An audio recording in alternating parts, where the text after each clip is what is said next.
Yo, we are back. It's your man Nuface, and we are back with another episode of the NuStyle, man. And I got a very special guest, man. We got St. Louis on, man. I'm gonna just say, right there. You know what I'm saying? We got Dirty in the building. My friend Murphy Lee, man. We're gonna talk about what happened in the past, what's happening now, what he got going on now, man. Let's go. Come on, let's talk to him. I'm so Nat, I'm so Nelson, I'm so Ali and Elijah. Yo, we are back, man. I am Nuface. This is the NuStyle. We are live at Georgio's, and I have a very special guest, man. St. Louis own Murphy Lee in the building, man. Thank you for coming, my guy. You see me? How you doing, my brother? Hey, man, it's great, man. It's an honor to have you, man. Appreciate you know what I'm saying? You came out during a time when rap was in its prime, my brother. Like our golden age. It was just starting to grow up. Just starting to grow up, and Murphy Lee was there. You know what I'm saying? So I want to just take it back to early St. Louis. So what was the music that you were listening to as a kid? Maybe that sparked you, or who was putting you on the music? Was it hip hop or was it R&B?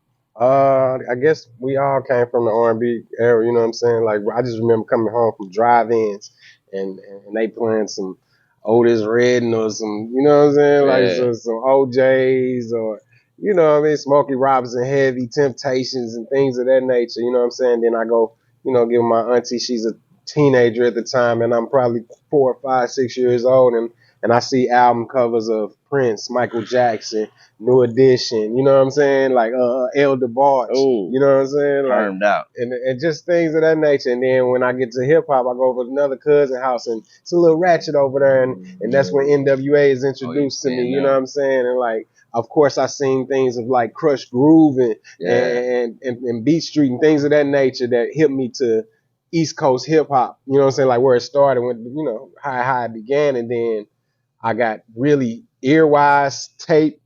You know what I'm saying? Yeah. Wise, it ended up being LL Cool J, Okay. NWA. You know what I'm saying? That was in heavy rotation. At the teenage life sort of thing. Then after that, it was me. And now we coming into the, of course, Goody Mob, Outkast. You know what I'm saying? That's what I'm raised off of from the jump.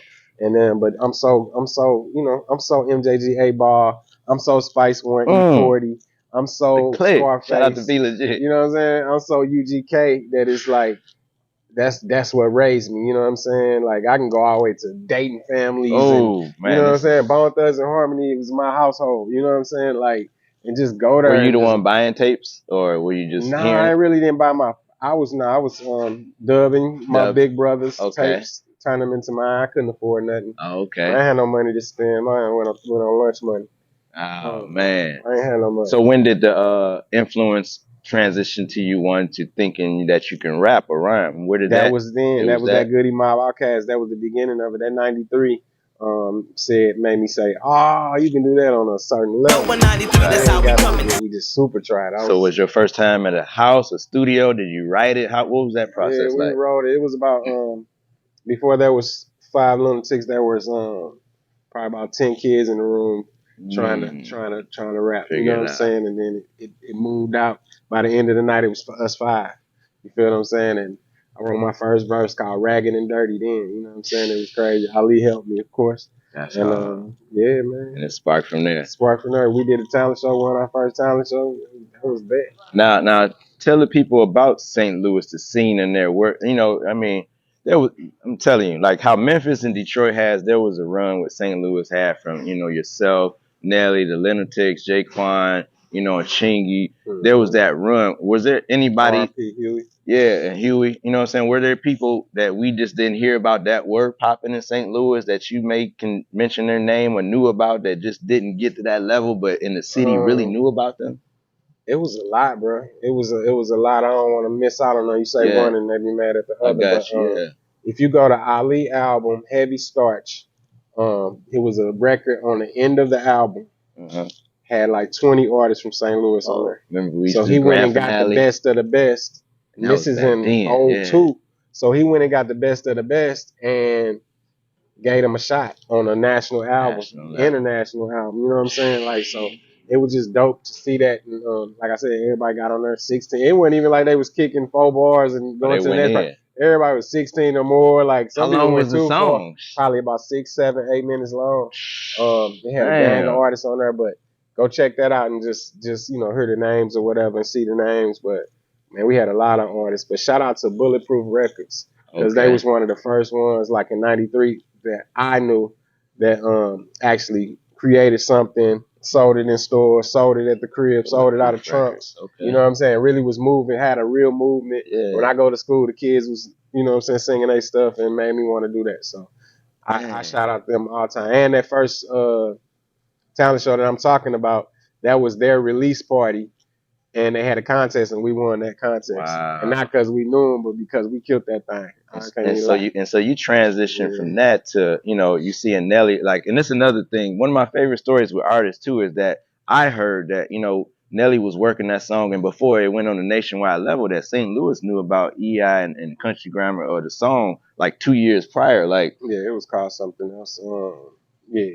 Definitely. So it's definitely a key that you have to work it. Nothing's really going to be overnight. I mean, the internet helps it, but back you really got to work a record. And back then, 2 years was kind of the standard. And I can't even say we was working the record. We worked the record for those 2 years, but in actuality, when we did the album Country Ground, once we recorded it, you know, Universal was, you know, they're a little bougie, so they kind of wanted like Ride With Me to be our first single, and kind of demanded that we wanted to use Country Grammar first. You know what I'm saying? We did not want to go away from that, and then, you know, our life would have been totally different. You know what I'm saying? So, but yeah, so we brought Country Grammar back, but 2 years prior to that, it was out. Yeah, it was out in the clubs. Now fast forward sometimes on the radio to when, you know, we get Nelly to success, and then St. Lunatics come out with a group album. Was there plans, or was that always a plan for a Murphy Lee album? Nah, never. We didn't have a plan for a Nelly album. You know what I'm saying? We had a plan. We just the Lunatics. We was Ticks. Yeah, because I heard it was like whoever kind of make it first was like the plan. Or we was the Ticks. We were just supposed to get a deal as a Ticks. That's all it was. And I guess the guy we signed to kind of, you know, favored Nelly a little more. So he shopped Nelly. Gotcha. And got him a deal, and that's where we go. We rolling. And from that success, I mean, I got the tapes. I was showing you clips. We was at Source Awards, BET Awards, and you was Jersey King too, right? I mean, baseball. Oh, yeah. You was popping your shit, man. And we here at Georgio, so, you know, what was some of the places, you know, fashion wise that you were getting attire from in St. Louis, or were you, you know, on mail, or where was you as far as your fashion? We was hella custom. Darius Miles, remember him? Yeah, the NBA player. Yeah. His mom started making custom jerseys right when the jersey thing started popping. So when you was seeing us, we was wearing our neighborhoods and stuff on our jersey, and then we weren't just wearing NBA teams and things. Or if we wore something, it'd be we'd wear Georgios on our, you know what I'm saying? Custom. Like, super custom, and that's the route. That's what separated us from a lot of people. So it was colors you couldn't get. It was half and halves. It was, you know what I'm saying? That came from our side. So a lot of times that Jersey game, we took it to another level. You know what I'm saying? We was getting our Boys and Girl Club on her, Matthews Dickies, and represent our own like time. The race cars, you know what I'm saying? Like we just doing, like we look sponsored almost. You know and about Air Force Ones. I mean, with Nelly in the song, you know, they were talking about who put it on, but I think Nelly changed that. And y'all was flavoring, you know, Ali, I think, doing flavors with his Air Force Ones and everything. Talk about like that run and just the fashion, because y'all were like influenced too. A lot of people don't talk about that, but I seen people watching y'all, and then the next week we seen outfits with the, you know, the hat, the bandana, you know, the baseball jerseys. Yeah, the whole red carpet looking like Ticks. You knew what it was. That ain't nothing nobody gotta say. I watch people go around it, but we know what it is, man. We just I ain't big on that though. Yeah, you know what I'm saying? You know what I'm saying? I'm not a big fashion head. I love to not be musty. You know what I'm saying? Like, smell good, chill out. You know, but I don't like. Yeah. I ain't worried about it like that. So we just wore what we wore. You know what I'm saying? Yeah. And we can't lie. So Air Force Ones was a song. It was about what we wore. It wasn't like, hey, we do this, we make people wear them, or we do this. It was just like, this was us. Yeah. That's how we came. Actually, it was supposed to be meaning something. It probably supposed to be symbolic. Because if you hear some people verses, it's kind of different. They ain't just talking about the color of their shoes and stuff like that. So we just literally, it just went there. It was a big record, you know what I'm saying? And then we transitioned to your solo album. You know, I remember BET Rap City saying what the hook gonna be. How did that interaction? And then you got, you know, Jazzy Faye on your album. Like, what was that process putting that album together? Oh man, it was go time. We've been using in-house producers for 3 albums straight. So it was just a little time to go branch out. Especially after I did Welcome to Atlanta. I knew I had to go do JD, and it was just like, and I was hopping on a lot of remixes. So what came first, the remix, Welcome to Atlanta, or what the hook gonna be? Welcome to Atlanta. Welcome to Atlanta was like 01, 02. Okay, and then you did. I ain't do my album till 03. Okay. And yeah, that led to that relationship. You know how did you get the call for Welcome to Atlanta, and how did that make you feel that you was able to rep your city on that song? It was super dope. I don't know who exactly got the call. It was, I'm sure it was for Nelly first. You know what I'm saying? And somehow, some way, it got to where I got a chance to do it. You put on for your city. Yeah. I love my city, man. So it was an easy task. Yeah. And verse came very easy. Very easy for you. So you know me, and I always bring out a couple things, man. And you remember, we talked about this before, you know, during its prime, we got these heavyweights on the cover. Yes, but if you open it up, you got this gentleman right here. Look what we got here. Yeah, that's that right young dude. This gentleman right here, man. Rapping. I didn't even change that much. See that? I did have a little. See that? A bird. This guy right here, man. And it wasn't just one page, man. The boy had like a 4-page, you know. Oh, yeah, he was working. he was working. Shout out to the PR department in University. You know what I'm saying? Then we come here, and shout out to Devil XL for hooking it up. He makes his own cover, man. And like you say, man, young kid there. What was it like, you know, getting that transition and for your friends back home to see and you putting on for the map, man? I know that had to feel special that you was able to rep your city like that. I know, it was dope, man. It was dope. I don't remember them times like that clearly yet. You know what I'm saying? I'm sure I'm still on a roller coaster where I ain't came off yet. Yeah. To realize it. I remember my childhood. I remember my high school life. But that time was a little blur. And I'm looking at after that I had my son though. That's when I woke up. I remember everything after that. Kids would do that to you. I remember everything. And I'm looking at the date of the cover, so we coming on 20 years. Oh yeah, man. It's the 20-year anniversary for Murphy's Law. And hip hop is celebrating 50. Y'all 20, like y'all was really in there. Y'all put a stamp in there. Yeah, a couple of days ago was matter of fact, yesterday was anniversary for What the Hook Gonna Be. So I'm just out with my lady for the first time. We ain't been out in a minute, guys. Yeah. You know what I'm saying? Got away from the kids. And guess who I see?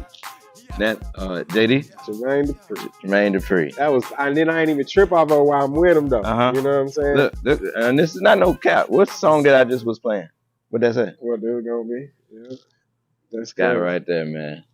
I'm talking about straight saw him on the day to where today I saw something that said, What the Hook Gonna Be anniversary yesterday. I said, man, how did I bump into him on the anniversary, 20-year anniversary of that day? You got a chance to tell him? Yeah, I didn't get a chance. That's what I'm saying. We was talking. We talked for a long time, and I still, neither one of us tripped off of it like that. But I saw it that morning, but it didn't register when I saw him. I'm like, well, what made us bump into each other like that? That was crazy. Like, we talk sometimes online, but what made us bump into? I like that. And then listen to your album. It was somebody's voice that I recognized doing the skits, the comedy skits. Who was that? Do you remember? Darius Bradford. Darius Bradford is, you probably know him from Ricky Smiley Morning Show. He does he was the first one to do Why I Ain't Come to Work. Today, I'm finna say this, and I need you to just, everybody to listen, because when the spirit move, he move. Let me tell you this, Ricky, I ain't finna play and I ain't finna lie today to you. Oh, that's right. I knew the voice. What you know. He on there now, like he does it now. Yeah. Remember they brought the old boy who be talking about Gucci Mane and all that. Yeah. So they swapped him out. They swapped him out for that, but now they brought him back on, they changed channels. They went the older station and they brought Darius Bradford back. But he's a man, he a great from St. Louis, man. He one of my guys. Actually, he be on all my shows with the Murphy Lee Experience. Yeah. He hosted it that night. Yeah, I remember. With Nav Green. Darius is funny, man. He come from he used to travel with Said Entertainer. He been all over the world. All the killed BT it that stuff. night too. And he is just the truth, man. So shout out to Darius Bradford, man. Him also St. Louis Slim is another comedian from St. Louis. He was on the skits with him too. So we celebrating 50 years of hip hop, man. Yes, sir. So if we could leave our guests here with, what hip hop one means to you, and then, the impact that St. Louis has, and we can close out on that, as part in. Hip hop ain't just music, man. We got to realize that this is a culture that we picked up, you know what I'm saying? And it consists of a lot of things from this, fashion to dancing, to rapping, to DJing, you know what I'm saying? And we got to understand that part. So when we just say hip hop, we think rap at all times, you know what I'm saying? So just the culture alone has changed the world, you know what I'm saying? From, people say the biggest thing in the world that runs the world is ads.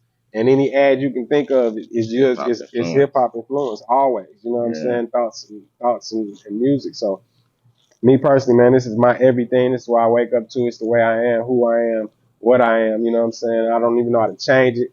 I'm getting older, grays and the whole nine. But I come in and I got on. You know what I'm saying? Like I ain't even saying what your words fly, but I'm just tripping off of how when my grandfather was this age. Oh yeah, he was in the suit. He was in dress pants and white t-shirt tucked in the rocking chair. Yeah, you know what I'm saying? And then my parents is now in like Nike jogging suits or something. You know what I'm saying? How it just changed, you feel me? And then we come out, we still drips like the kids. We can't change that. You know what I'm saying? That's hip hop. Yeah. We can't change that. It's just gonna be like that, man. And I'm cool with it. When we came in the game, we came in at the college age of hip hop. Like people don't trip off that. We was only 20, 22, 23 years in, and that's what it was. It was fun when we came out. I tripped off. I said, "Oh, we straight got the collegers." Like, and it started with the Mace on out to to where we was at, and then when 50 and them came in, it was grown man business. You know what I'm saying? And then now it's like we live in our second childhood. And y'all got jobs, you know what I'm saying? Families. Yeah, everybody grown. Hip hop's super grown, and it's living its second childhood too, because it's still having fun. You see what these kids out here doing? Yeah, they just kicking it, man. They having a damn good time. We want them to be so serious. Yeah. We want them to be the most lyrical and the most lyrical. And in actuality, they just doing whatever they can, like whatever it is. So we gotta appreciate what they bring into the game, to what hip hop is doing. And I'm loving it. And that's the beginning of that era too. So we don't know what it's gonna go to. You know what I'm saying? We gotta keep watching, keep being a part of it. Because it's literally gonna change. Like that's the beginning of that. Yeah, this sound that we hear and everybody feel like they tired of, or like, man, everybody sound the same. Just give it a second, watch it spread out. Because it used to be like that. Yeah. When it was boom bap, everybody sounded alike for a second. Then you got your LLs, they spread it out. Oh, now I know everybody as an individual character. And now you're gonna start seeing it. So be original. And you will literally last a long time in this business. Man, so let the people know what you got working on now, any projects are upcoming, and where they can find you at too. NuMurph.com, you know what I'm saying? Go ahead and get you some. I got a few documentaries on there that you would love. Check those out. I also got a few albums on there that you would love. Check that out. It's an album called Second Time Around. It's coming up on my 2nd year anniversary for that. I love that album. I love everything I put in it. Grown man business on that thing. I love it. You know what I'm saying? And the content on it, the whole nine, the videos, the visuals. You can go to Murphy Lee TV on YouTube. But NuMurph.com will get you all the new stuff. That's what it is. Text me at 314-408-TIX. And then off one of those projects, I remember being in the studio hearing a early version of it, but then seeing the video. Roses, I think. No, it's called Flowers and Bars. Yeah, that one. Flowers and Bars. And I may be putting you on the spot, but can you give the people a sample of that? I remember it was, you can go to NuMurph.com and get it, but it's definitely a track that I just pay homage to everything that influenced me. So personally, it could have been, it's all part of history. But everybody who I took a little bit something from, especially in these YouTube days when I be hearing knowledge getting kicked from the Dick Gregory's to the Killer Mikes to the, you know what I'm saying, certain people who stick up for our culture. Man, from Derek Grace II, like I went everywhere with it. Like I couldn't even, like I'm talking about Toby, you know what I'm saying? Just people who changing the game, and it's just that I appreciate, that I learn from. I get influenced by somebody like Lil Russell that I did the song before I even knew him. You know what I'm saying? And I'm like, oh man, he one of the ones that just, you know, changing stuff. I'm just wanting to give flowers to the people who influenced any change, because you ain't never too grown to learn. Like I'm learning every day, and it's super tight, and I love that. You know what I'm saying? So shout out to everybody who don't mind giving a little, because we sacrifice so much to give knowledge to the next. You know what I'm saying? And then it was I also shouted out all the people who put themselves on the line for us. You know what I'm saying? Them people's lives are now changed. You know what I'm saying? David Banner's life ain't the same. Once you start talking like that, it's real out here. You know what I'm saying? So shout out to the Talibs and the certain people who just constantly on front line. Shout out to everybody on that song though, man. It's called Flowers and Bars though, man. It's on my Second Time Around album. I'm gonna make sure y'all hear that too, man. And I want to thank you for coming out, man. Love and respect, always a pleasure, man. Shout out Murphy Lee, man. Shout out to Georgio's, man. Shout out. That's a wrap. Let's go. as far as I'm concerned, is to reflect the time. I think that it is true for painters, sculptors, poets, musicians, as far as I'm concerned, it's their choice, but I choose to reflect the times and situations in which I find myself. That, to me, is my duty. In these crucial times in our lives, when everything is so desperate, when every day is a matter of survival, I don't think we can help but be involved. Young people, black and white, they know this. That's why they're so involved in politics. We will shape and mold this country, or it will not be shaped and molded at all. So I don't think you have a choice. I mean, how can you be an artist and not reflect the time? That, to me, is the definition of an artist, I'm so Malcolm, I'm so Martin, I'm so Pop. I'm so Goody mobbing Outkast, I'm so Wu-Tang, that's on God. I'm so T.I. David Banner, Tali Kweli. I'm so Badu, I'm so Common, I'm so Jill Scott, I'm so Fubu for you, Bayou. I'm so Kanye, I'm so Roots, I'm so Kendrick, I'm so Cole. So addicted to my people, cause my people got that soul. I'm so Nat, I'm so Nelson, I'm so Ali and Elijah. I'm so Jesse, I'm so Marvin, I'm so Harriet and Maya. I'm so Trader, Truth and Q. I'm so Puffy, J and Nas. I'm so Killer Mike and Master P. I'm so glad they involved. I'm so Jackie Robinson, Nick Cannon, Nipsey, Dr. Sebi. I'm so Nina Simone, Walker, Vince Staples, Andy Gregory, yeah. I'm so Chica, I'm so Toby, I'm so Ben X. I'm so Derek Grace II, hope you feel this. I'm so Langston, I'm so Frederick, I'm so W.E.B. I'm so Minister Farrakhan, Bobby Seale and UEP. I'm so Ida, I'm so Ella, I'm so Madam and Michelle. I'm so Thurgood, I'm so James Baldwin, Sidney Poitier. I'm so David Chappelle, Richard Pryor, Mooney and Chris Rock. I'm so John Lewis, Fred Hampton, Langston and Barack. So the truth, like Sojourner, L-U-N-A-T-I-C. I'm so Nelly City, Keywan Ali, I'm so Murphy Lee. When I sat down with this beat, all I thought about was y'all. How you sacrifice yourselves to put the truth into our lives. Thank you.